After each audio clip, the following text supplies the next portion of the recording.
Teenager Nancy Thompson must uncover the dark truth concealed by her parents after she and her friends become targets of the spirit of a serial killer with a bladed glove in their dreams, in which if they die, it kills them in real life. What? Kind of a mouthful. Wow. Wes Craven didn't just create a killer, he redefined where horror could happen, right inside your head. So grab your coffee and stay awake as we unpack the 1984 classic, A Nightmare on Elm Street. Wahaha. The kids of Elm Street don't know it yet, but something is coming to get them. There's something out there, isn't there? You could just see cuts happening. What did that, Lieutenant? I don't know. What's the coroner got to say? He's in the jar and puking since he saw it. They're gonna kill me for sure. Did you do it? There was somebody else there. He was locked in a room with a girl who went in alive and came out in a rubber bag. No one knows where it came from or who it will visit next. Nancy? There's something wrong with you. You're imagining things. Nightmare on Elm Street. Do you believe in the boogeyman? No. Whatever you do, don't fall. From Wes Craven, director of The Hills Have Eyes and Last House on the Left, a new masterpiece in fantasy terror. Nightmare on Elm Street.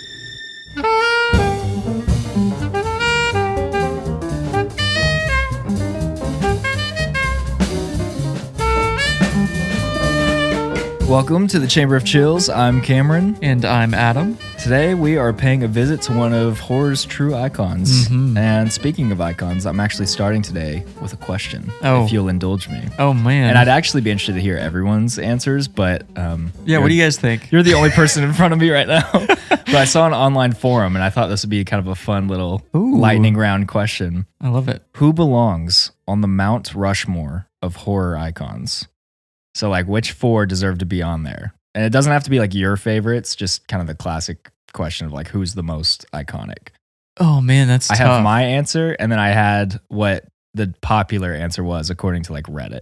Okay. I'm going to say Ghostface. Okay. I also had Ghostface. Okay. I am going to say Freddy. Yep. I had Freddy. Michael Myers. Yep. So far, we're aligned. No way. We're aligned. 3 for 3. Okay, what's the fourth? Okay, I'm not going to say Jason. I did say Jason. Okay, I was going to say he is iconic, but it's tough. Like, yeah. It might be Jason, but I'm trying to think what else. So the other Maybe ones, the shark from Jaws. Honestly, he deserves up there.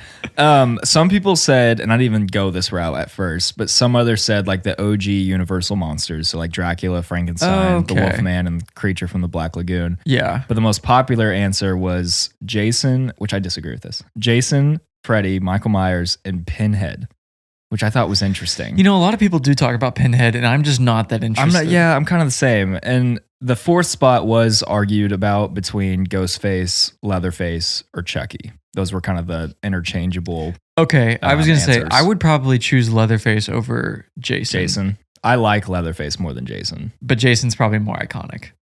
He's pretty iconic, which... It's so camp. That's the reason why. That's one of the biggest hot takes to come out of this show. Yes, and I think we've already talked about how much we hate Friday the 13th. It's not good, guys. I think it's fun and campy.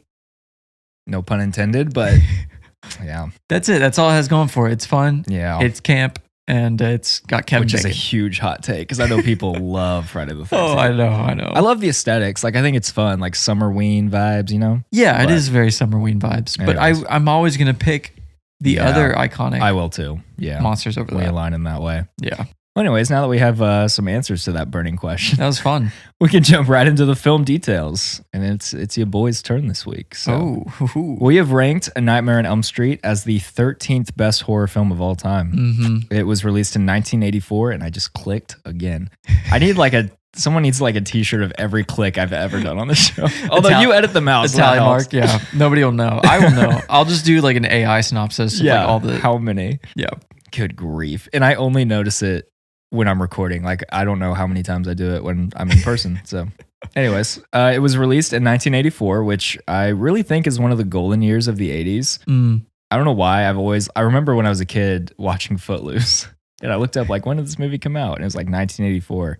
And I went down the list. It's like Ghostbusters, The Karate Kid, The Terminator, Temple of Doom, Footloose, 16 Candles.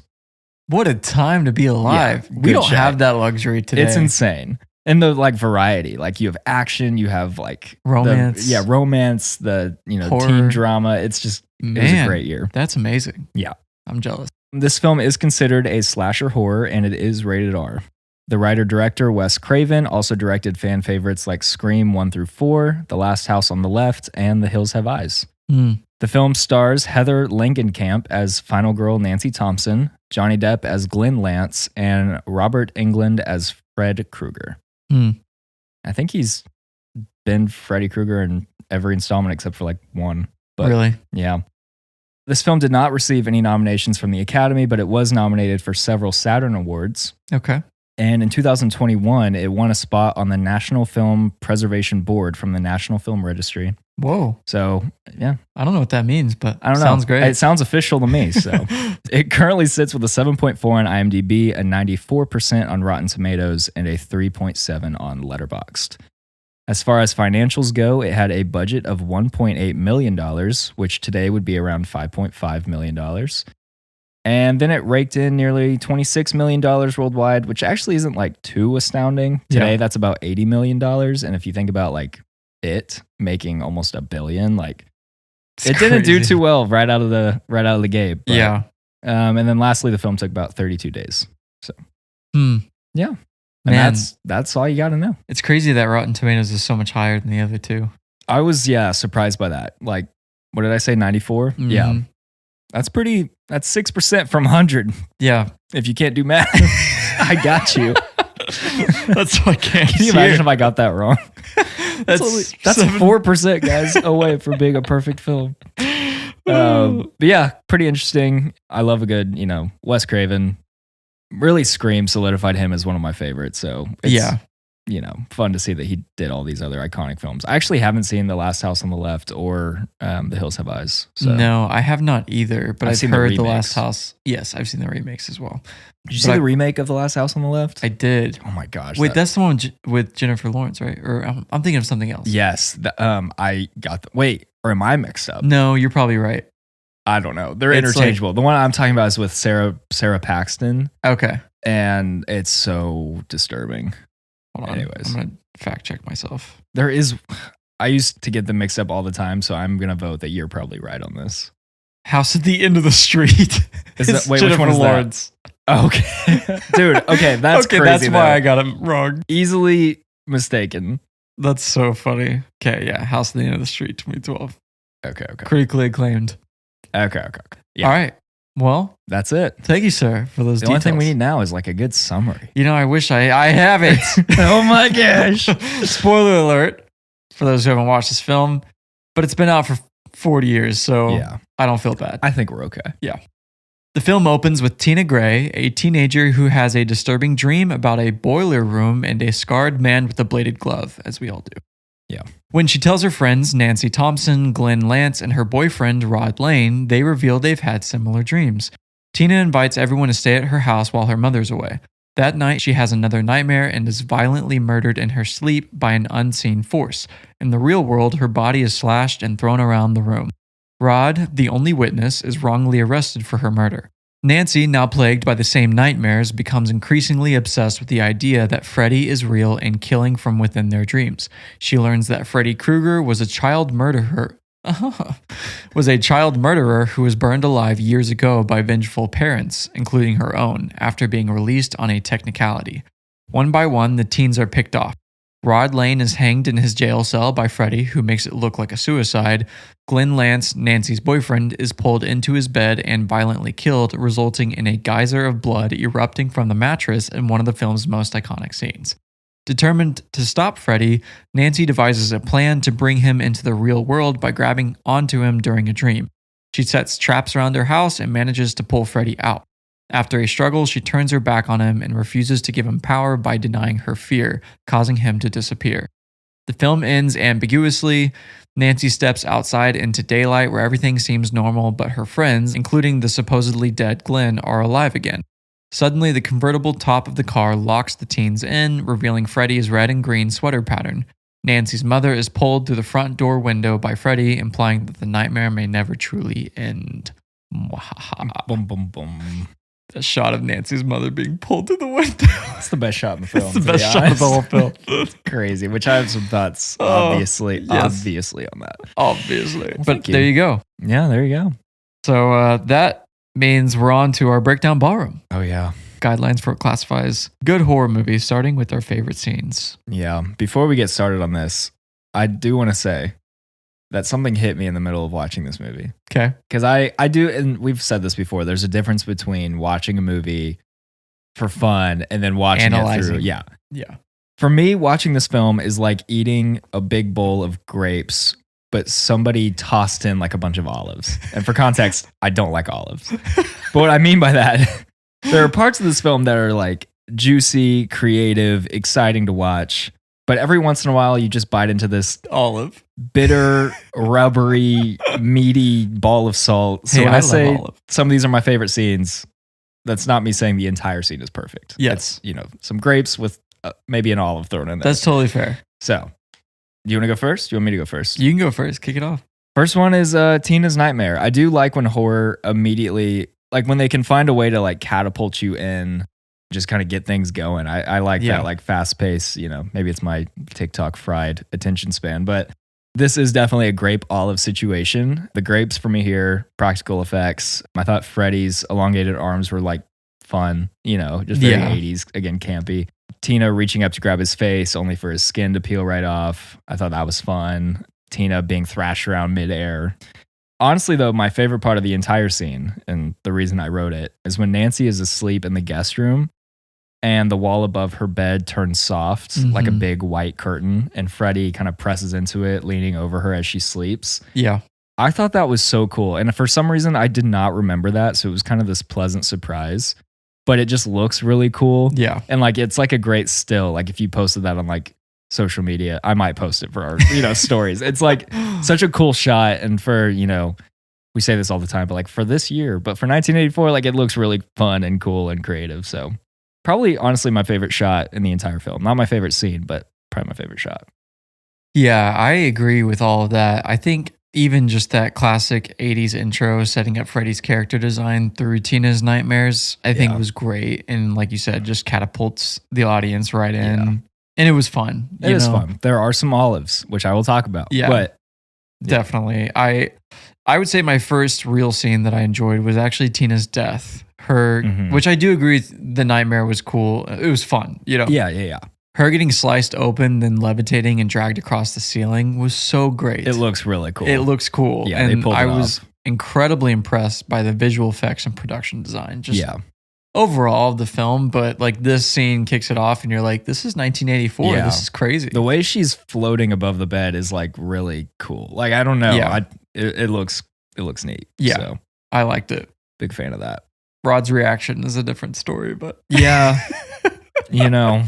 Rod, he's kind of loser boyfriend of the year. Yeah. My next scene is when Nancy accidentally falls asleep in class and slips into this dreamscape set within the hallways of her school.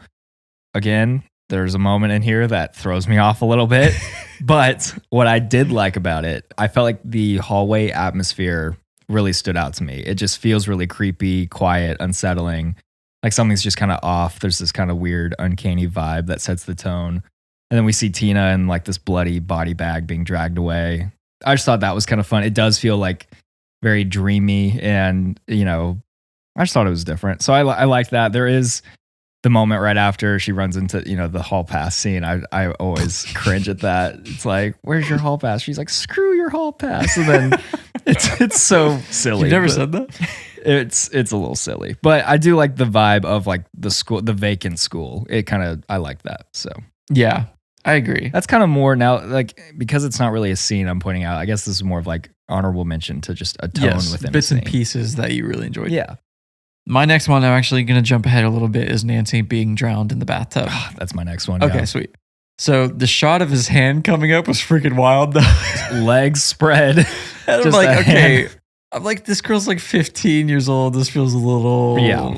Oh my gosh, I didn't even think about that. I don't want to say like exploitative, but kind of. Yeah. I was like, that's kind of weird. That is a little weird. Carrie. It's a little Carrie-esque, you know. But her being pulled That's so down, true. I know. Her being pulled down and then it looking like the tub went down for miles was definitely nightmare fuel as a crazy. kid. Like you can totally see how shots like this influenced other horror, even things like the drowning in space scene in Get Out. The sunken place. I Yes. said the exact same thing. Really? They're so similar. Yes, Yeah. they are. So I'm like, that's cool that, you know, it was just very creative. I Yes. was like, Going from a bathtub to like this bottomless pit of just, yeah. crazy. My next one is when Nancy decides to confront Freddy in her dream with her boyfriend Glenn. He's supposed to be watching over her, and he, of course, falls asleep. He tends to do that a lot in this movie. Yeah. But in the dream, Freddy attacks Nancy. And for me, again, the grapes really start when they arrive at her house. She tries to run up the stairs, but the steps kind of turn into this soft marshmallow-like mush. Mm-hmm. Which slows her down. It's like really simple, but again, effective, nightmarish detail. Freddy calls out to her in Tina's voice, which I mentioned this in our Annihilation episode. I hate mockery. I don't know why. It like creeps me out. Mockery and horror, like in Midsommar when she's crying and they're all, like all the women from the commune are like Yes. gathered around her and they like mimic her crying. I hate that. It Yeah. like freaks me out.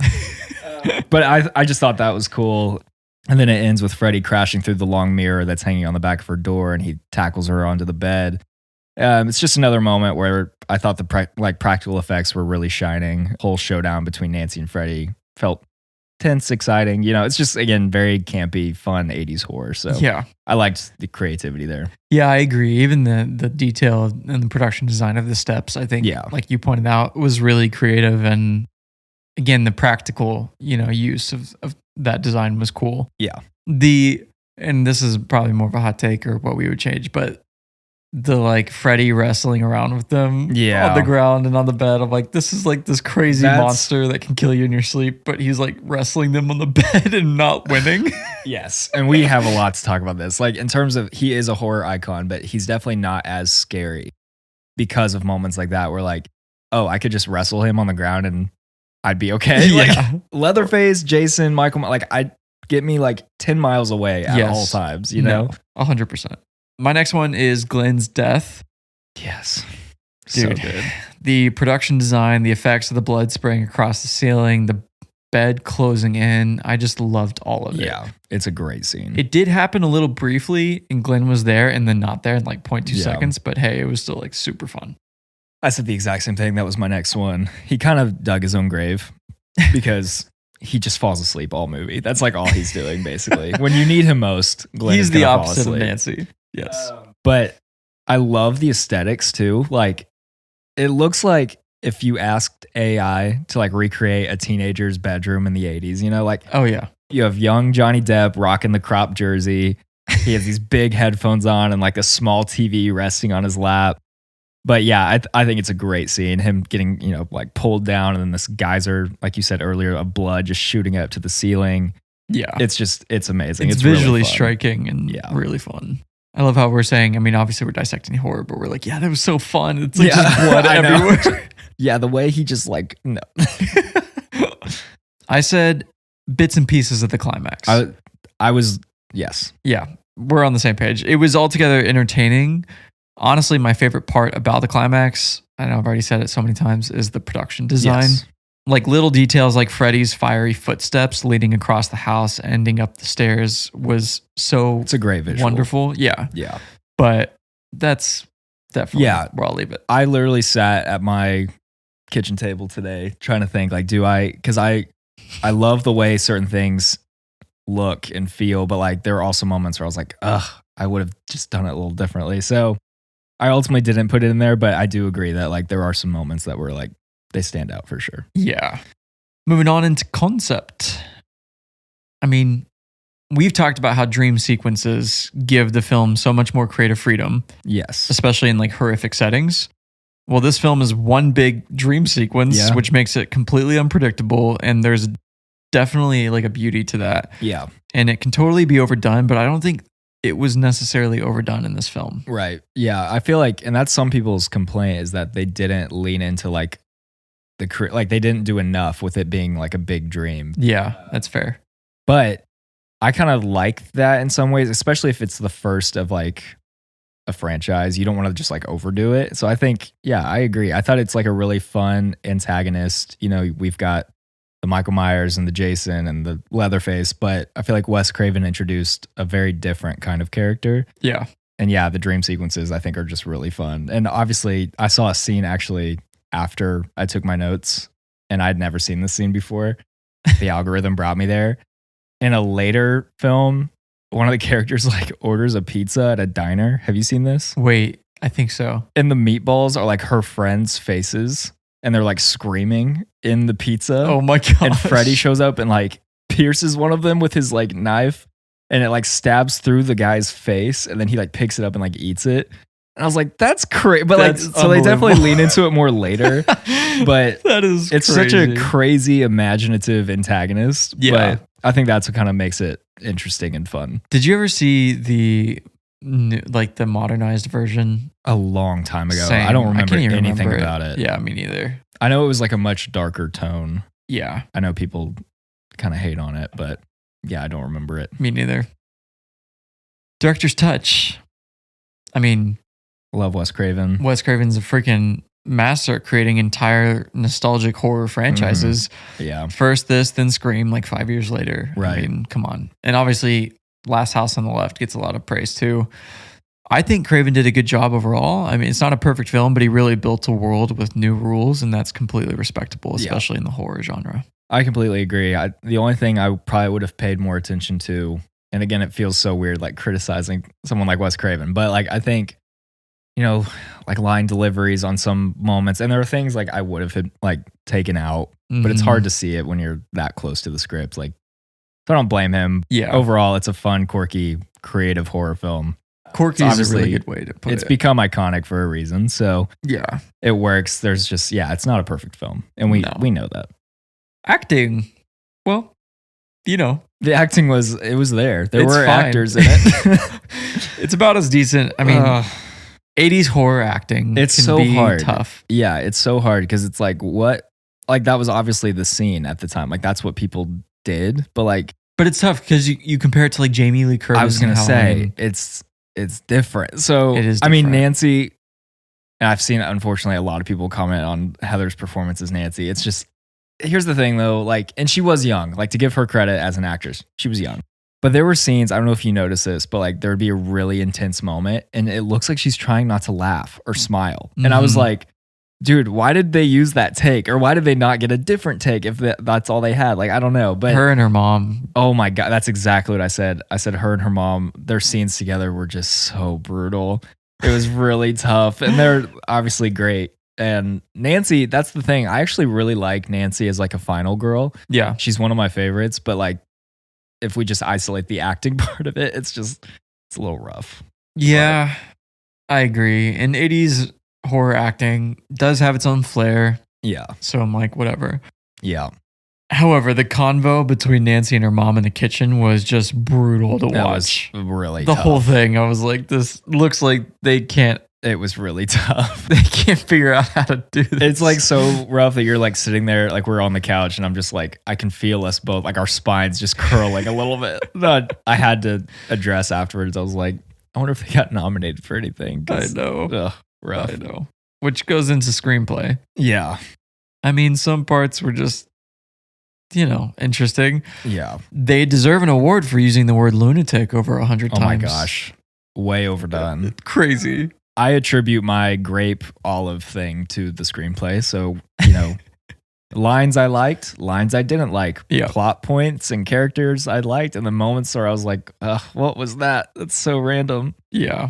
But yeah, we can get into all that more later.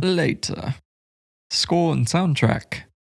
So Charles Bernstein was the composer, and he went full 80s mode on this track. It's very synth. It's very synth driven. There are a few moments I didn't know if I was watching a highly intense race car sequence or a horror film, but hey, it's the 80s and you got to let them cook with what they got. Yeah. So, it's always hard with like an old school slasher because, like Friday the 13th, Halloween, they have these like iconic sounds to the film.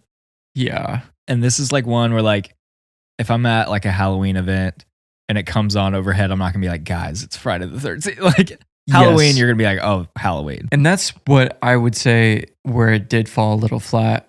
One of the areas it fell a little flat is in comparison to things like you're saying, especially Halloween. That theme is so iconic, which best. John Carpenter's obviously mastermind Well, as well. and even like, which not a slasher, but like The Exorcist, great piano medley. Like it's so good. The Shining. The Shining, yeah. That soundtrack is great. Yeah. I guess other 80s horror movies that just like really, they become more memorable because of their music. And this film obviously became memorable without it, but if it did have it, it probably would have been even better. So I totally agree. They should have just brought Carpenter to help. oh my gosh, crazy. Cinematography. That's a great point. Now that you just said that, sorry, not to divert, No, but you're like good. you said Carpenter, and I was like, oh yeah, The Thing, which I would, anyways. Yeah. But The Thing, like the acting in that movie, or even like Aliens, like, Yeah. yeah, it wasn't super over the top. So I don't know. It's tough. Anyways, It is tough. cinematography was good, I guess.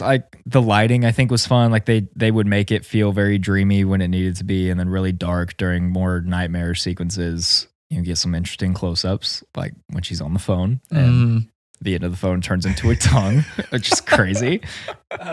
So I mean, it's nothing crazy, nothing you're gonna go home and rave about. But No, it wasn't spectacular, but I would say it didn't necessarily take away from the film no, either. it aided like their visuals. Yeah, and I just about to say the effects stood out more to me than the cinematography, so you can tell what they were really focusing on. Yeah, it's a good way to put it.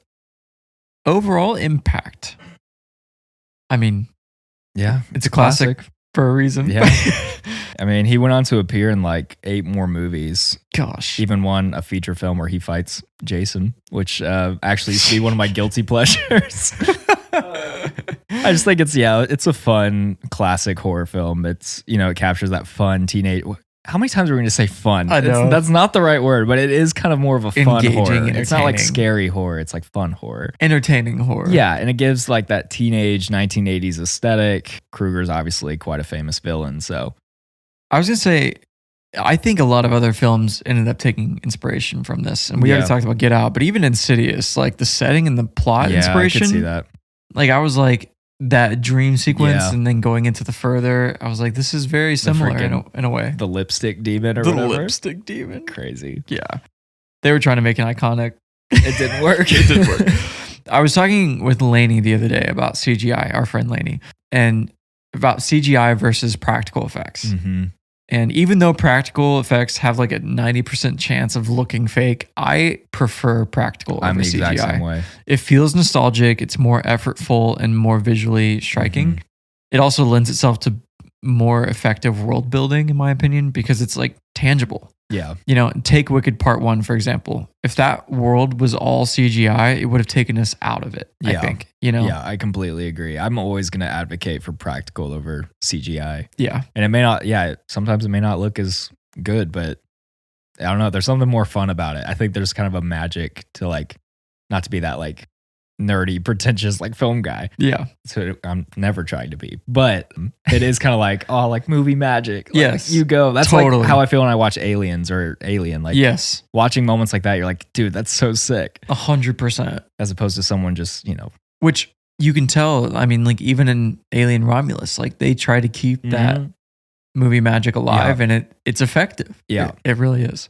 Yeah. And that's one of the things that is so sad about CGI. I mean, CGI definitely aided the revolution of, broader world building. Yeah. It has its perks. Yes. But I mean, take Star Wars, for example. Yeah. Like the first Star Wars and Industrial Light and Magic and how they crafted these physical spaces is totally. so engaging. Jurassic Park. Jurassic Park, It's yes. just utilizing like all those Jurassic tools. Park might be the epitome of that. Yeah. I mean, using the real T-Rex robot versus now all this CGI. Oh, yeah, give me the OG all day. 100%. Looks so good. All right. Is that everything on overall impact? I think so, yeah. All right, At least for Breakdown me. Barn is done. And it is now time. I'm interested. I really wanted to look at this beforehand, but I did not. So There are some fun facts in here. It's nothing crazy, but they're fun. okay. Okay, so now we're going to get into Fact 4s, where we talk about random fun facts about the film or behind the scenes. Okay. First, production used more than 500 gallons of fake blood. 500? 500 gallons. Oh my gosh. The fake blood was made simply by combining water with red food coloring. That's it. Oh, wow. A lot of this was undoubtedly used for the scene in which a young Johnny Depp is sucked into his bed and violently mutilated by it. That scene required the same revolving room set that was used for Tina's death scene. Oh, really? Yeah. Okay. So, Get the best of both. yeah. In the original script, Freddy was a child molester. However, since there had been a string of child molestation cases around California at the time, Wes Craven changed it so that he was a child murderer to avoid being accused of exploiting the real-life cases. Freddy was changed back to a child molester when he was played by Jackie Earle Haley in the 2010 remake. It was intended as a nod to the original script, but critics saw it as going overboard. Really? Yeah. That's interesting. I did not know they switched it back, which is interesting because you feel like as time goes on, people try to be more progressive. Yes. And that feels a little more, I don't know. I think that was a good call to Tone take it deaf. out, because if the film is too lighthearted and kind of quirky for that to be in there, in my opinion. Yeah. Like, which obviously child murder is still Yeah. really, but like It's like, it crosses a different line. yeah, it's a little different. I don't know. Maybe that's a hot take, but like I kind of agree. Like it's kind of like Pennywise, like when Tim Curry portrayed him, like there's him killing children, but if he was like, I don't know. Yeah. I get what you're saying. Yes, Yeah. exactly. Wes Craven cast Johnny Depp because his daughter thought Johnny Depp was hot. I mean, she had good taste. Yeah, I was going to say, look at the crop top. Yeah, and the Come on. sky is blue. Good for you. So Craven was unsure of casting the actor when he saw his grungy look in his headshot. However, Craven's daughter saw the headshot and said that Depp was dreamy. So Craven realized he didn't know what teenage girls were into and cast him in the film. Oh, wow. Okay. So there you go. That's crazy because now he's Johnny Depp. I know. So- And now he's Johnny Depp. The original script had a traditional happy ending. Producer Robert Shea came up with a plot twist in which the happy ending is revealed to be another nightmare, leaving the door open for sequels, as Freddy hadn't really been defeated. Yeah. Yeah. Yeah. It took 3 hours to apply Robert Englund's makeup. Every morning before shooting began, Robert Englund had to sit in the makeup chair for 3 hours while the team applied his Freddy Krueger makeup. Craven originally envisioned Freddy to look much more gruesome, with teeth pushing through the flesh on his jaw, pus pouring from his sores, and a bit of skull showing through his head. But he was told that it would be impossible to convincingly make up an actor to look like this. Wow. So there you go. Okay. Ralph Macchio was considered for the role of Tina's boyfriend. Really?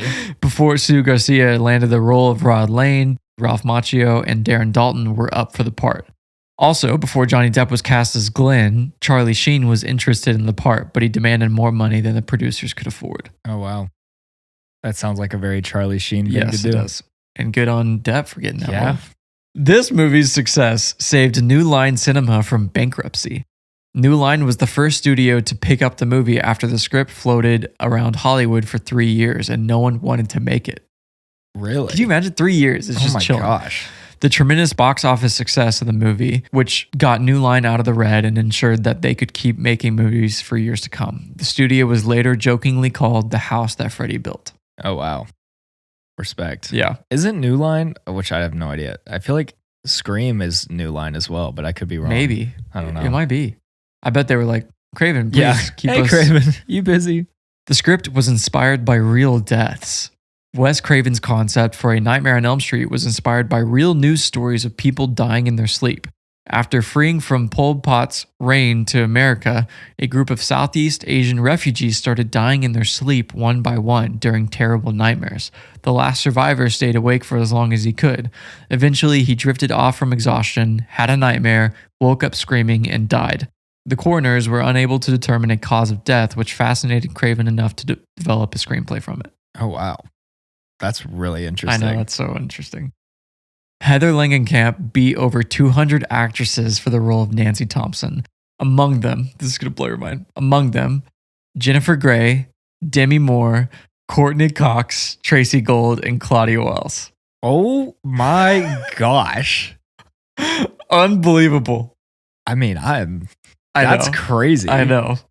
I like Heather. Like, Yeah. I do.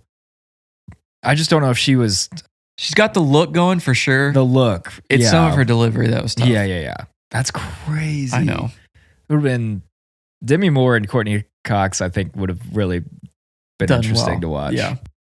All right, I have two more. All of the boiler room footage in the film was shot in the basement of the Lincoln Heights jail in Los Angeles, which was condemned shortly after production wrapped due to high levels of asbestos. Oh my gosh. Yeah. They pulled a Wizard of Oz on him. Yeah, what the heck? I know. Good grief. All right, lastly, the scene where Freddy is set on fire, chases Nancy to the top of the stairs, falls back down, and starts back up again was all shot in one take with several cameras and was the most elaborate fire scene ever filmed up to that time. Stuntman Anthony Cicere was supposed to only run up the stairs, then lie down and be extinguished, but he improvised the falling and run back up again. He won Best Stunt of the Year for the scene. Oh, wow. Well deserved. Yeah. Which, hey, we've talked about this. We got to have a stunt category at the Oscars. Completely agree. It's crazy. It would be exciting to watch too. Like I would like to look out for that in film. Tom Cruise would finally get recognition. Oh my gosh. Yeah, that guy hanging out of planes for half the movie. Dude, insane. Wow. That's interesting. So there you go. The casting is really what I think interests me more than anything. Like Same. Hearing what could have been like Ralph Macchio, Charlie Sheen. It would have been a whole different movie. Yeah. That's interesting. Like, yeah, Ralph Macchio, Charlie Sheen, and Demi Moore. Yeah. Wow. That's crazy. I know. All right. Into Mishap Mountain. All the mistakes of the film. That's where the Karens come out. The Karens come out to play. My first one, the 1 hour and 11-minute mark. Nancy tells her father to break the door down in exactly 20 minutes at 12:30 in the morning, making the current time 12:10 in the morning. In this time, she manages to set various booby traps, a bomb from a light bulb and gunpowder, a raised sledgehammer, a tripwire, and screwing a bolt to a door, and then sits with her mom for quite a bit of time before going to her own bedroom. All of this was apparently done in nearly 10 minutes. She's shown in bed at 12:20 in the morning, giving herself 10 minutes to fall asleep and catch Freddy.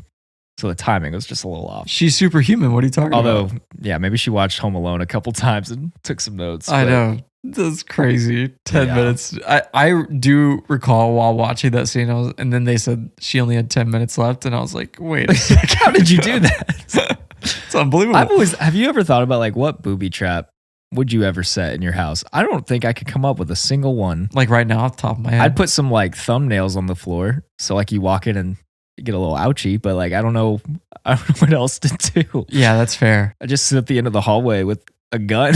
I don't know. I'm not as smart as Heather. That's probably true. I'd probably do something with like fire, but I'd be like waiting. I wouldn't like set like a wire for the trip. Yeah, she was ready to go. Yeah, she was ready. At around 28 minutes to wake herself up, Nancy smashes the outside of her arm against the boiler. But when she wakes up, the burn mark is on the inside of her wrist, which I did notice that one. That one's credible. Yeah, we give credibility to that one. No Karen. No Karen. When Nancy breaks the jar of gasoline on Freddy's chest and lights him on fire, the fire is burning everywhere except where the gasoline was, which is kind of funny, but not too bad. It's like they had it rigged for him to go on fire no matter what, and she like threw water in his chest. Basically. Honestly, I didn't see this, but I did write this in my notes. Nancy downs a cup of coffee in the kitchen and doesn't swallow it all. I saw this. Yeah. She just like chugs coffee and no swallow. And I was like, oh, come on. That's one of my big, I think I've mentioned it you've before. said that Oh, before. my pet peeve is when I can tell you're not drinking anything. Kills me. I thought this was funny because it's like so on the nose, but they're like, obvious stunt dummy used when Nancy's mother was pulled through the window. It's like, well, yeah, no crap. We could all tell that was a freaking stunt dummy. And I'm like, their practical effects were decent, and then it got to that. I was like, oh my goodness, it's atrocious. Like and it's the last shot. It's like one of the worst practical effects I've ever seen. It's like it looks like something they'd make in a Scary Movie 5. Yeah, and it like doesn't bend at all, so it's just like picking up a piece of plywood and pulling it through the door. Dude, have you ever seen that shot? It's like Fresh Prince of Bel-Air when he gets like, he's in the gym and he gets like punched across the room. Yeah, like exactly. That's exactly what I thought of. Yeah, it's every time it's just comical. It's so bad. All right, this is a Karen comment. Everyone thinks Rod's death is a suicide. Since suicide's considered unforgivable by the church, a Catholic priest wouldn't be presiding over his funeral. That's crazy. The priest would never do that for him. Which that was another thing, actually, I forgot to write about. How was it considered suicide? If that rope that's around his neck is going through the like bars at the top, but it didn't wrap around the bars. It was just going through the bars. Like, what did it latch on to? Like, he was being pulled continually up. Right. And it didn't latch around anything. Oh, that is interesting. The corner sucked. The corner sucked. All right, that's a good all point. I got. That's all I had as well. Change chamber, starting with anything that doesn't make any sense to us. A few things. Yeah, a couple things. My first one was just that Nancy uses pain to wake herself up from the dream in which she is confronted by Freddy in the boiler room, but the pain inflicted by Freddy's claws on other victims doesn't have the same effect. Which maybe he's like That's special. true. Maybe his pain. If it's by his yeah, pain. like it doesn't matter. I'm sure there's some explanation in the deep lore that I'm not. But that was one thing I wrote down. Yeah, that's fair. Nancy saying Rod wasn't a lunatic to the cops after Tina literally said he was. Yeah. And then Nancy saw him escape after Tina was killed is wild to me. That was wild. Like She's like, it wasn't Rod. You're gonna rule him out that fast? I know. I was don't like, know. that's, yeah. Let's get our thinking caps. I know this is common in horror films, but it's always bugged me. Like, and I could see an argument, kind of.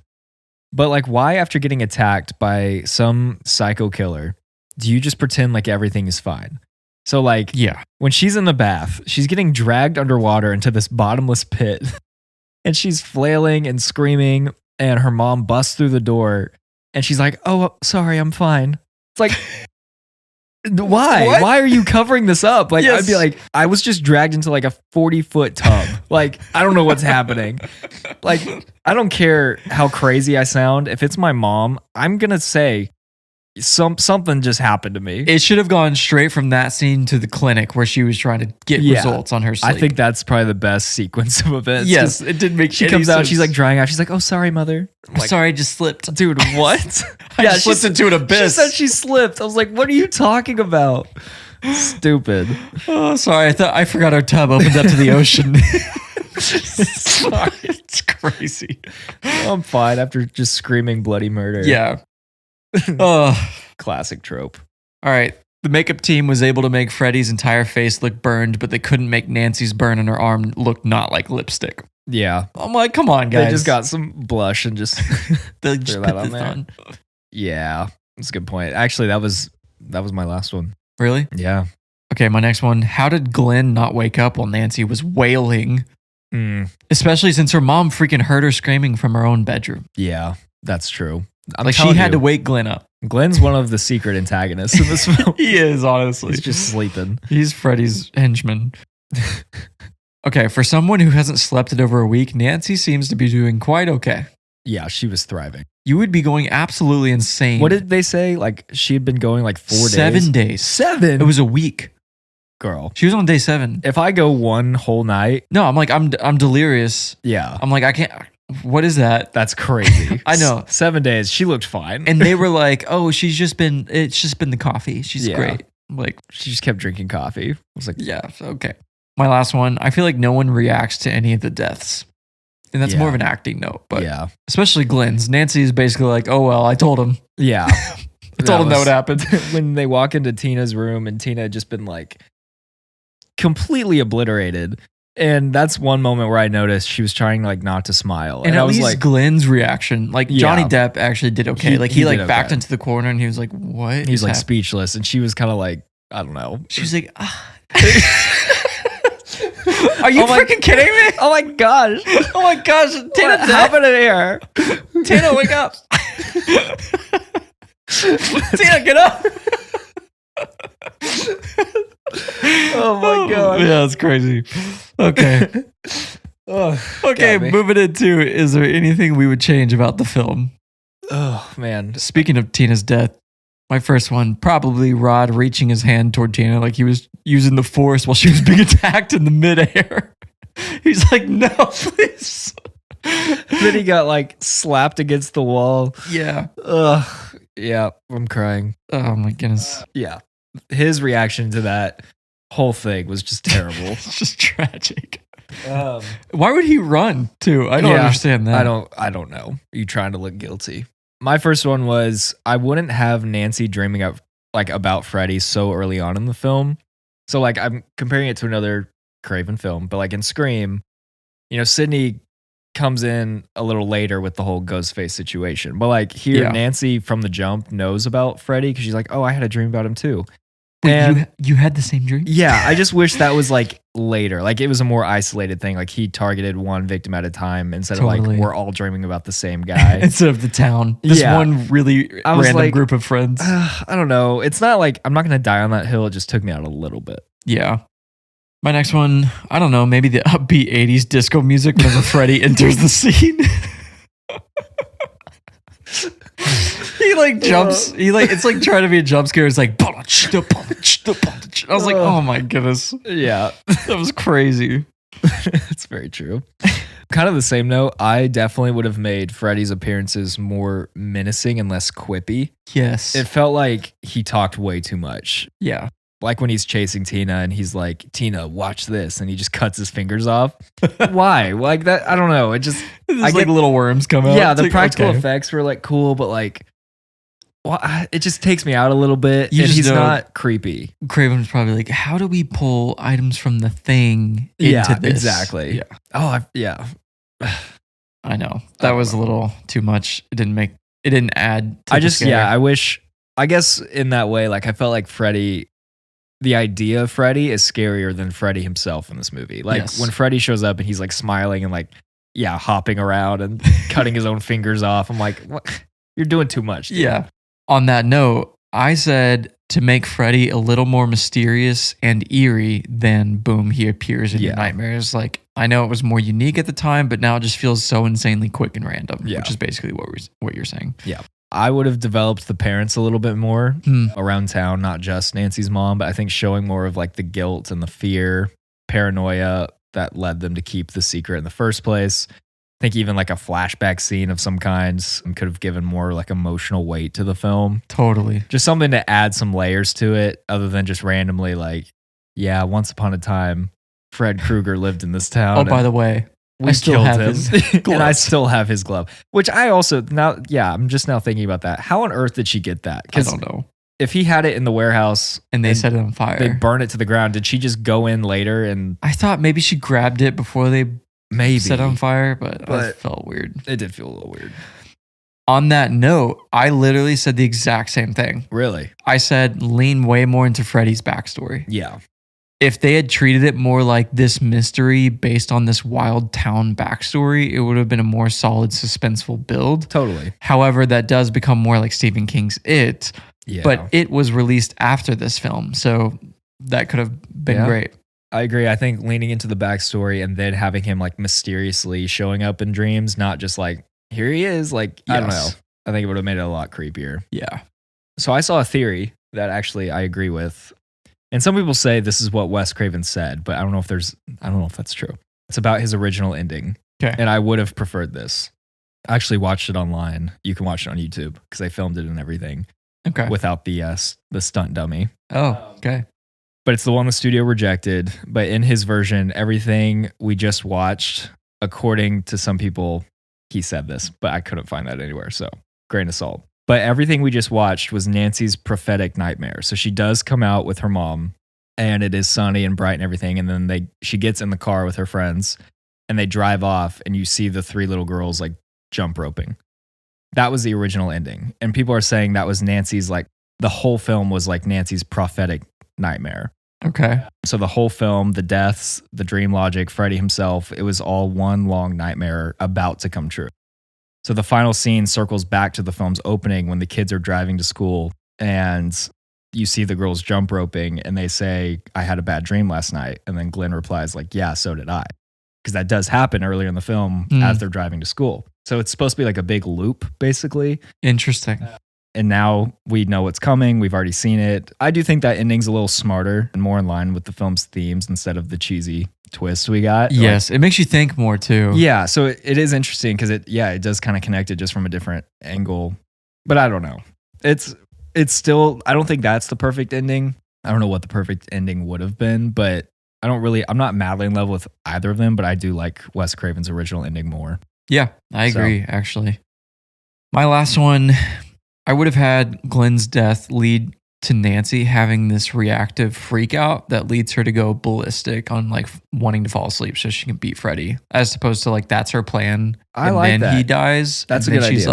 like, that sucks. I'm gonna still do my plan. Yeah. I just needed a bit more reaction on the deaths of her friends, from Yeah. her. And I think that would have been like maybe she's trying to stay awake the whole time, and then boom, he dies, and she's like, I can't do it anymore. I gotta go defeat Freddy. That's a good point. I like that a lot more because it's like that final push where she's like, I have nothing else to lose, Yeah. basically. Like, my mom's insane.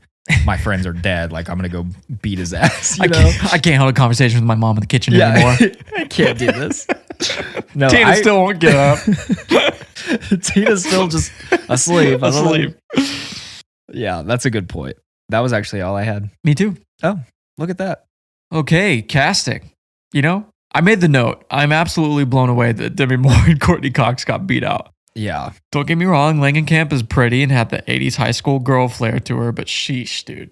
Sheesh. Sheesh. I think now that I've sat on it, Demi Moore, I think she would have rocked this. I think she would have bodied it. Keep Johnny Depp because he did do a good job. Replace the mom. Yeah, replace the mom. I thought Sally Field as the mom. She's in Steel Magnolias. She's I know, yes. Yeah. Like, she's a great actress. 100%. Ralph Macchio would have been interesting. I don't know if he would have been better. He's not, well, he's a little smaller. I was going to say, he's more like, I like how Rod he's is. perfect for like Karate Kid. Yeah. The Rod in this movie is Rod. Like, he's kind of the jock. This douche. Yeah, jock. douchey vibe. So, Yeah. Other than that, I mean, I think there's another version out there in the universe. For sure. So, we'll just leave it at that. Least favorite part of the film. This one was kind of hard for me. This was hard for me. I might go line delivery. Yeah, I think so. I think that was the biggest thing that took me out. Like, the ending is bad. I can look past it if the rest of the movie is like really great. And it is great, but like that's one thing that takes me out consistently. It's the line delivery. Yeah. I did say second place, other than the ending, is probably the choppiness of the plot building. Yeah. Because there's so much potential there. Yeah, I totally agree. But again, like you said, it's tough to like sit here and criticize Wes Craven. Yeah, it is tough. But hey, he went on and did great things. Yes, he did. Title of the film and movie poster. I really like the title. Me too. I think it's like memorable and it ties into the plot without being too cliche. So I'm a big fan of the title. Yeah. The poster is really interesting. I really like the aesthetic. Yes. But it feels a little like random. It's very eclectic. Eclectic, random, and a little try hard in Yeah. some degree. Like the two eyes and face of Freddy do not need to be there. No. Just keep the hand over her face. A red beam like in the back of his face. Like, I don't know. There's a lot going on. It's like very crowded. Her just sleeping there with the hand over her face is perfect. Yeah, I agree. But I do think the title is iconic. Title's great. Worst name for a title. I'm not as disappointed in this one. But Mine are not good. it took me a minute and I only have one of them. This was a hard week for me. It was, yeah. But I just repeated the word. I was repeating bed in my head over, like trying to figure out what could be like something with bed. And I resulted with, that doesn't make sense either. I'm losing my mind. I'm crashing out. Okay. I said bed, blood, and beyond. Oh, that's good. That's good. That's it. I'd go there. I wasn't mad about that one. No, that's a good Because some one. weeks I don't want to say it. And this one I could live with that. Yeah. You could say blood, bath, and beyond. Oh my gosh. It was right in front of me. I can't believe this. I'm stunned. You're so right. Hey, but bed is still a theme, so you kept that in there. Dadgummit. I was chasing the sorry. carrot and there was a full course meal right next to me. That's good. My first one is A Nightmare Before Fredmas. I like Sorry, that. that's so good. bad. That's No, good. it's not good. Next one is Bloody Miracle on Elm Street. I was trying to go off of Miracle on 34th Street. The prequel, because there's some obviously ties there. Yeah. And then a bonus, Tina get up. Bonus, Tina, get up. Tina get up. Teeny fat lord, come get some dinner. That's one of my favorite jokes. Oh, I think, man. from this Okay, good stuff. it's getting spicy. It's a little It's getting hot. spicy. I'm sweating. Hot takes hallway, baby. We made it. We've Favorite made it. reviews. You gonna kick off the 10 stars? Let's do it. First one coming from Hot Plonk. That's they said a masterpiece. Just cut out large Freddy falling down the stairs and the blow up doll that's pulled through the window of the door at the end, and it would be perfect. Which is kind of a big compliment in itself. If you're saying those are the And it take would those be two things out, and it's perfect? perfect. That's pretty great. That is bold. From Zoe Rose Bryant, obsessed with the fact that this becomes a Home Alone movie in the final 10 minutes. So there you go. Yeah, very true. My next one comes from Alyssa1, who says, while there are certainly some choices in this one, the horror holds up. Sleep is one of the things we all need and can't avoid, so Freddy is a terror no matter the decade. It's one of the earlier horror films without a happy ending, which makes it even better. So they liked the ending. I guess if it was unique at the time, Yeah. kind of caught you off guard, then And I do like, I mean, if you listen, you know that we like a good, what am I trying to say? no, I know what you're trying An to say. ending that's not going to just spoon feed you what you want. You Yes. know? But this one did just feel a little shoehorned. Yeah. My next from Mr. Dulac. It's easy to forget just how great the original Nightmare is because it's been adulterated through so many sequels with virtually no input from its original creator. Make no mistake, this is a horror classic that contains the complete creation of a legendary horror villain. It wasn't just a case of a great villain being created, but one of those rare occasions where the casting was perfect right out of the gate. The story is also genius if you ask me. Maybe taking a cue from the likes of Alfred Hitchcock, Craven introduces us to a character that is presented as the lead of the film in Tina, played by Amanda Wyss, just to actually kill her off first. Of course, he would do this again in another famous film, but I think he pulls it off better here. Oh, wow. Okay. So comparing it to Scream. Yeah. But I do like that. I mean, that is an original idea of introducing this primary character, and then boom, she's the first one dead. Yeah, that's very true. Yeah, that's a good point. I didn't even think about that. Mm-hmm. My next one comes from Boba Fett 1138. This movie might very well be one of the best horror movies of all time, together with movies like Poltergeist, Dawn of the Dead, The Exorcist, and The Texas Chainsaw Massacre. I didn't expect it to be, but this movie was just brilliant. Certainly the best slasher movie ever made. There are several things that make this movie a good horror classic. Of course, the classic killer, Freddy Krueger, is one of them. Another thing is the concept. Yes, the story, of course, is just simply ridiculous at times, but it's the perfect concept to fill a movie with some scary scenes and brutal killings with tons of blood. Overall, really entertaining horror classic. Some things might look cheesy, especially the ending and the story in general, but the atmosphere, gore, and Krueger make up everything. Guess you have to be a fan of the genre to fully appreciate it, though. Interesting. Very interesting. Because he acknowledged its weaknesses, but still, said it's The best slasher of all best slasher, and that's time. That's a lot. a lot. But he addressed that there were moments, so he knows it's He not knows. perfect. He's Because some of aware. these people, Are not aware. yeah, some people just like blindly love them. I do that with some movies, like they're, They're guilty pleasures, but Guilty pleasures. we are ultimately aware that it's a guilty Yeah, pleasure. for sure. And I feel like some of these people just throw out blanket statements, but he was like, I know it's cheesy in parts, some things don't hold up. Still the best slasher. I'm like, wow, that's Dang. crazy. That is a lot. That Okay. was my last one. That's a good one. Okay, I'll go through these fast. From Haunted Hippie, watch this on VHS on one of them old 90s VHS TV combo players. Perfection. Oh, So okay. there you go.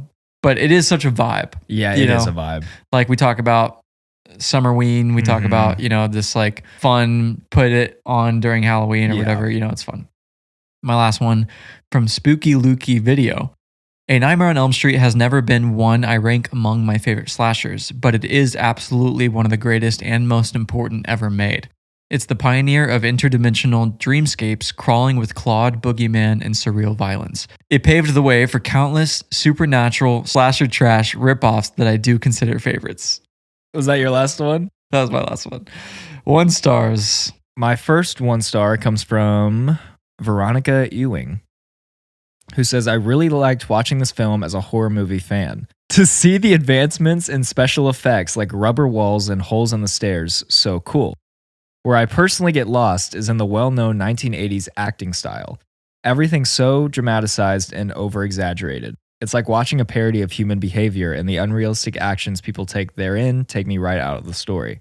I literally can't stand it. Maybe one day I'll find the appreciation in it, but as of now, I think making parody of human emotion and behavior is what makes a movie not scary. So, yeah, other people obviously see it. Like, there is something off about some of these. I can't even think of another one right now that we've watched recently, because I feel like there was one fairly recently where we commented on that 80s acting style. Or even maybe it's Texas Chainsaw, like in the 70s. Yeah. Very overdramatic and crazy, but Which I want to say because of the quirkiness of this film, it is kind of self-aware in that. Yeah. So I'll give it the benefit of the doubt that, hey, they were leaning into it being more Super realistic. Super realistic. Yeah. Yeah. My first one from Needles. This movie literally would have been 30 minutes long if any man was competent and just did the simple task that Nancy gave them. Dang. So like her dad. Yeah, Rod, that's true. Oh, that was so frustrating when the police force across the street and they're just like, what is she doing? And she's screaming and banging on the window. And her dad literally said, hey, if anything weird is happening, let me know. And the guy's just standing there. That officer deserved to die. That's another thing that didn't make any sense. Yeah, for sure. My next one comes from Julianne, who says, there was one good part and it was Johnny Depp in a crop top. Crazy. There were a lot of comments that thirsted. Talk about that, yep. From Ani, classic does not equal good. There's always that one person. Or few. Drives me crazy. That's all they said? Yep, that's it. They didn't even explain themselves. No, they didn't. Wow. If you're going to make a claim like that, you got to back it up. Yep. Anyways, my next one comes from Hill Webden, who says, this is actually kind of trash, ? How did this spawn a franchise? Horror actually sucks. The fact that this is considered a staple of the genre is kind of mental to me when it isn't scary in the slightest. The writing is kind of terrible and the acting is awful. Whoever plays main character legitimately gives one of the worst performances I've ever seen. How do you let her get away with this? This should actually be a cinema crime. Why is everyone rating this so highly? Are you all insane? Big hater. Okay. But so I want to first address this comment about horror as a whole. Mm-hmm. And there's obviously a distinction between not scary, but experienced world building driven horror. Yeah. And like terrifying, I don't know what to think about that movie horror. Yeah. And I think that a lot of the classics lean more into the experience world building, the iconic aspect of creating monsters. And like if you go to a haunted house, you're not freaking seeing, Hereditary. Right. Like you're seeing Nightmare on Elm Street. You're seeing Freddy, Jason, Michael Myers. It's all these iconic. It's this experience that is fun and campy, in some regard. But then there is the whole like this freaking tripped me out. This is so scary aspect of horror that it's just very different. Yeah, totally. And I enjoy both. Well said. Thank you. All right, my next one from McNeil Mulliken. I'm sorry, but A Nightmare on Elm Street sucks. There's nothing redeemable about it whatsoever. The acting is terrible, the concept is ridiculous, and the score is obnoxious. Everything about the movie is just cheesy. This film hasn't aged well at all, and I don't understand why it was such a commercial success when it was released. I understand that this is a classic horror movie, but I truly don't understand what there is to like about it. Plus, the ending literally contradicts everything that took place beforehand in the film. All right. Fair enough. Yep, fair enough. Is that your last one? I have two more. Oh, okay. I'm out. Okay. So you got them. Two tiny ones. From Isabel Stiles. Did the casting director put an ad for actors on Craigslist and just pick at random without holding auditions?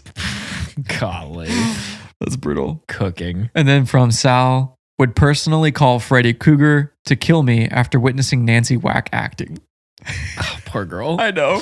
Poor She's girl. getting dragged through the mud. I know she's in later films, so I'd be interested to see if the acting's improved. Like, is she self-aware enough to know that it didn't translate? I don't know. And acting's tough because it's a combination of directing and screenplay and line delivery. And then natural. Yeah. So it's like, Wes should have definitely given her a different direction. Yeah. The screenplay should have definitely been more realistic. Yeah. And then her delivery should have been better. Yep, I agree. So it's not all on her, but 33% is. Yeah. Okay. Do we have any hot takes about the film? This was hard for me, to be honest. It was hard for me to come up with some hot takes. I split mine between positive and negative. Okay. So dang it. I always forget that we can go positive on this. Yeah. I'm just so negative. No, we were both positive on Sinners. Oh, that's true. Yeah. A lot of positive hot takes. takes. Still think about that movie. Oh, same. I dream about it. Do you want a kick? Sure. This is such a weak. This is like, it shouldn't even count as a hot take. Okay. It's only because I know people who really love Freddy Krueger exactly how he is. Yeah. But it's just kind of repeating what I said earlier. I think he's scarier when silent. So like a more just dialed back, eerie, lurking character versus talking. Yeah. I'll start with my negatives. This film is only effectively scary to children. We've already talked about this, but it's hard to believe some of the best horror films ever made in this day and age losing its scare in 20 to 30 years. Yeah. And as soon as we finished the film, you brought that up. You're like, I just don't understand how people that were people at the time going into the theater like adults. Yeah. Like leaving the movie scared. Yeah. Like, I just don't know how that's even possible. It's even like right now, we were talking before we hit record, there's the film Bring Her Back. And our friends have seen it. And like reviews are pretty common. Like they're all kind of the same. Like everybody's saying it's like really disturbing and you walk out feeling a sense of dread. And like, did people have reactions like that though to A Nightmare on Elm Street in 1984? You know, Or did people like walk what out? films would have? Like Yeah, maybe The I Shining. don't know. Maybe. Yeah, even then, like The Shining's not like But it's not like I'm super scary. scared to go home. No. Yeah. I don't know. Which we are, I will say, not because we're just so awesome and like so like, but it is hard, I think, for you and I to feel like scared from horror anymore because we've watched so many of them. Many freaking films. That's why like the Blair Witch was so refreshing because I did feel for the first time in like so long this like sense of like, oh, that's a little creepy. Like I feel a little intense right Blair now. Witch is a good point. I think when it gets into the 90s and they start leaning into that like Yeah, realism a little bit more, I think that it really helps. That's a good Especially because like, and I'm gonna eat my words. Nick's gonna be like, there was a movie in 1940. I know, probably. But I'm like, when were demonic films starting to realistically be like showcased? You know, I don't know. Well, because even Poltergeist is like just ghosts. It's you know, more it's a ghost spiritual, story. not necessarily demonic. There's like The Omen and Yeah. like Rosemary's Baby, but like those, I don't know. It was not a common. Like now, it feels like the majority of horror you're gonna see is gonna be like demonic. Yeah. Which I know that's why people were freaking out about Paranormal Activity because they were like, we have never seen anything like this. You know? But anyway. Yeah. Oh, I did add on to that. I know effects and production quality have improved significantly in the last 50 years, so it's not entirely fair to compare. But a film about Freddy's backstory would have been scarier than the actual film. Yeah, I think so. Because it's more realistic, it's more mysterious. Yeah. No, I agree. Again, very weak. I just said, I felt like Nancy's booby trap montage is a little goofy.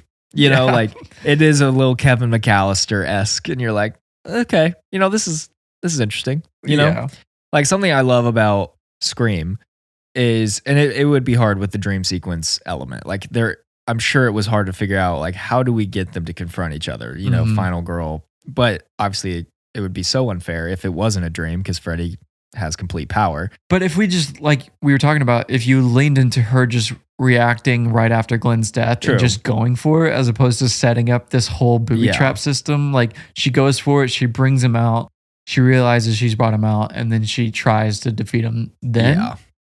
Yeah, I don't know. I think like with Sydney and Ghostface, like those encounters are always like so awesome. Like I love the way it just naturally happens.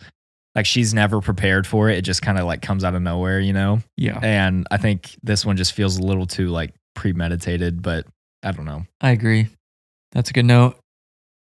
Not a hot take apparently, but gosh, the ending is so bad. The ending's rough. Freddy just vanishing because she doesn't fear him anymore is equivalent to Superman and Batman stopping fighting because they find out their moms have the same first name. Martha!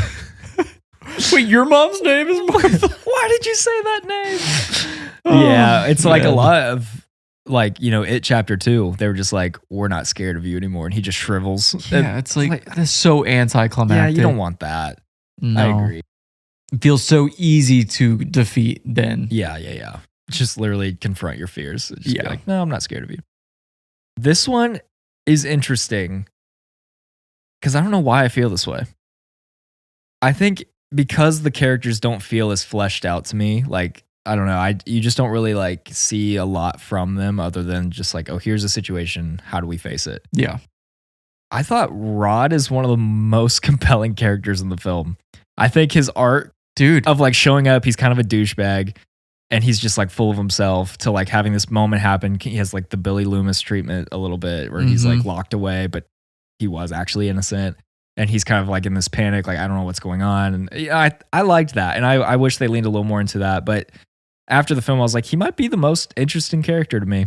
He might be the best actor of the cast. I agree. And Yeah. he actually, I saw he got some awards for his performance. Really? Yeah. Supporting? Yeah, supporting. And I thought that while watching it, he was definitely one of the more realistic actors on set. So Yeah, that's a good note. yeah, I'm Team Rod. Yeah.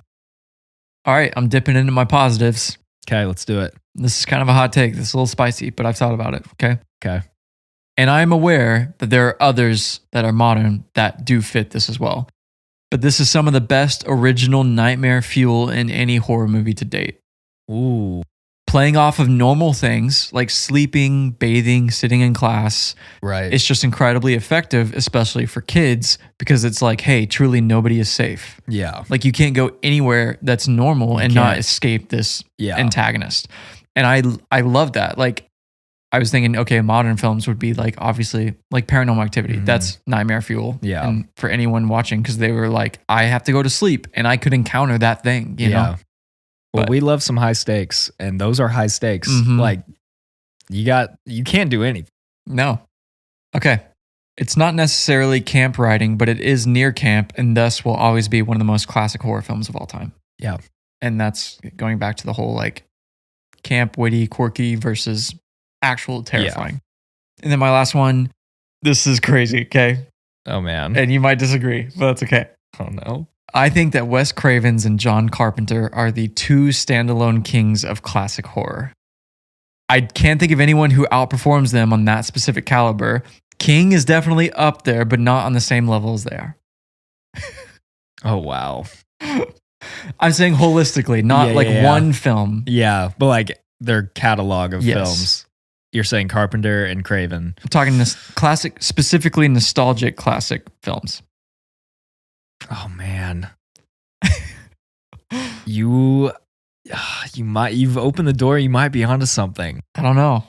King, I've said it a million times. Our listeners, I'm sure, are tired of it. Like, he's brilliant and he comes up with great stories, but like the movies turn out better than the books. Oh gosh. Okay, so like I was like, okay, with Carpenter, obviously you have Halloween, you have The Thing, two of the most iconic. Yeah, those two alone. Those two alone. And then with Wes Craven, you have freaking Scream and Nightmare on Elm Street. Yeah. I'm like, those four, Those are as big far as ones. classic horror and monster driven. I guess that's true to have like two big franchises under your belt like that. Yeah. And like, because it's enough to have one, but like to, Which that is. the thing out of those four is the least like franchise heavy, obviously. Yeah. But still, I'm like, Yeah. Halloween might be the most franchise heavy. Yeah, I think so. And it's continued to be relevant with like the new ones and, Yeah. although Scream Scream and Scream's Halloween are probably most- on the same level. Yeah, Scream has gotten far. Yeah, never mind. God, that's a great hot take. I love that. I figured you might appreciate it or absolutely hate it. No, So, I appreciate that. That's because it's so out there. I love that. And we need some spice. I want the spice. It's not the ice cube chamber. No, it's the spice. It's the spice chamber. It's the spice chamber. It's the hot takes. Hot takes, not the cool take. Feel free to blast me on that one, guys. That's fine. I'm okay with Yeah. that. I want to hear good arguments. I'm willing Yeah. to fall on my sword if I need to. I want to hear any opposing arguments to that. Yeah. Because other answers could be, like King with just his storytelling. But like, I don't know. I don't know who else. Eggers, but not really. Maybe one day if Ari Aster continues to drop. But like, But his what are you're so saying though, one franchise, like yes, I know. iconic franchises that just rake in. Yeah, like what's a new original idea that is made in the modern, film world that we could see becoming a franchise? I Yeah. don't know. I think you might have hit it. I don't know. I like it. Okay, what is the hottest of all hot takes? It's tough. Okay, I made a note. This isn't necessarily the hottest, but it pisses me off. And we've already talked about this. But when people yeah. say classic does not equal good, Yeah. we're not rating films high because they are considered classics. I Yeah, just yeah, want to yeah. note that. They are classic for a reason, like significantly influencing other aspects of the genre forever. Yeah. I was going to say you have to think about what else came from this. Yeah. People who say they hate films that are classic or popular just to go against the mainstream are annoying and should not be reviewing films. Yeah. And I want to clarify, this does not mean everyone. Some individuals actually have a good reason as to why they didn't like a film, which is completely fine. Totally. Like, you're allowed to not, like, there's, I'm sure, some big films that I'm not a huge fan of, and, you know, that's it. But also the context of like why we as two individuals like specific films. I mean, like, we love the experience. Like, you go to freaking Halloween Horror Nights. Yeah. And it's very, I mean, we both love haunted houses in general. Yeah. It's very experience driven. It's very like, I could be at Lost Lakes tonight. oh, same. There's a haunted house in Oklahoma, and this is not sponsored by Lost Lakes, but it's called Lost Lakes. Yeah. And it is so fun. It's such a fun thing to do. And it's part of the reason why I love October. I mean, like, I don't love October because of films like Paranormal Activity and all these other amazing horror films. I like October because it's like, oh, it's just like this feeling of... It's so whimsical, and it's like the nostalgic. Most nostalgic. It's the most our friends do, I think, all year in a single month. Like, we see each other, I feel like 4 or 5 nights out of the week just doing random, like, pumpkin carving. Let's go, like, even just like, let's go get an Oktoberfest and then go to Chili's or something. Yeah, totally. Such a good time. Dang it. Dang it, get here already. Yeah. But I agree, though. The experience thing it's a big part of it. Mm-hmm. So, did you have any other thoughts on Hottest Take? Hottest Take is so tough because it's always like, oh, he said it's the best slasher of all time. Like, I disagree with that. Yeah. But it feels like a cop out. So I'm trying to think of something different that may have, I don't know. This one's hard for me on hot takes. Yeah. Maybe the person who said it would be a perfect film without those two things. And they didn't address the writing and acting. So yeah, that's a good point. But yeah, it's tough. Yeah. It was hard for me to come up with any for this film. But I got to remember you can go positive. I'm just so negative. You're just negative Nancy over here. Nancy, we love you. Do we agree with the IMDb rating of 7.4 out of 10? I think that's agreeable. Like, I'm not going to go protest and say that it needs to be a lot more. I'm not going to say that it should be docked a few points because of the acting or writing, because it is such a fun concept. It is so creative and unique. Maybe. I think slightly bring it up to a 7.6. Okay, I could live with that. Again, it's not a perfect film and definitely lacks in a handful of areas as we've pointed out. But I have to come back to the world building impact Craven had on horror. And I just love the classic nostalgic 80s horror vibe. So sue me. I won't sue you. Sue me for the extra 0.2 points. Someone's going to be listening just so angry. I know. Chill factor. What's the best aspect of the film? I'm curious to hear your answer. I think I am going to go... I think I'm going to go with concept this week. I do just love the idea of a killer attacking us in the places we can't escape from. Yeah. I think that's really cool. We already talked about sleep is obviously like something we all need to stay alive. So really he's unavoidable. And I think that's so interesting for an antagonist is like, you can't do anything. And I think that's really fun and interesting. And ups the stakes. The stakes, the nightmare sequences. Like, I think it's just a really creative concept. So that's what I'm going to stick with. I said other than obviously the fact that Freddy as a character is iconic now. Yeah. Freddy's backstory really drew me. And it was so small to the plot, but I was like, man, like that's a good backstory. That's Had creepy. To flesh it out. It's it creepy. So interesting. Totally. All right, where can I watch this? You can rent it on Amazon Prime or YouTube, but do Amazon Prime because one time I rented on YouTube instead of Amazon Prime and the audio quality was significantly less. Really? Yeah. Sorry, YouTube. That's good to know.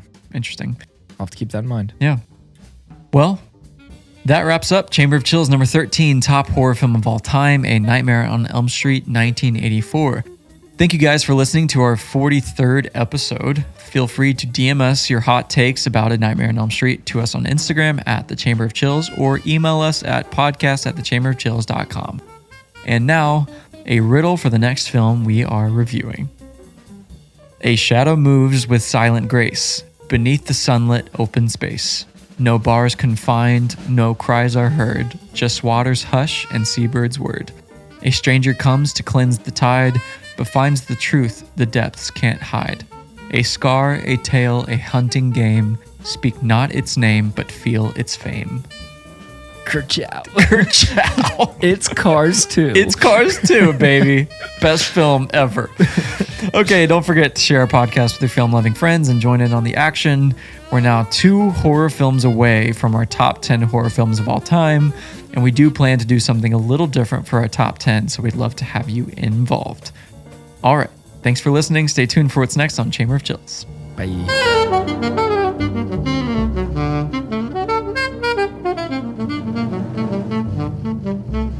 Nightmare on Elm Street.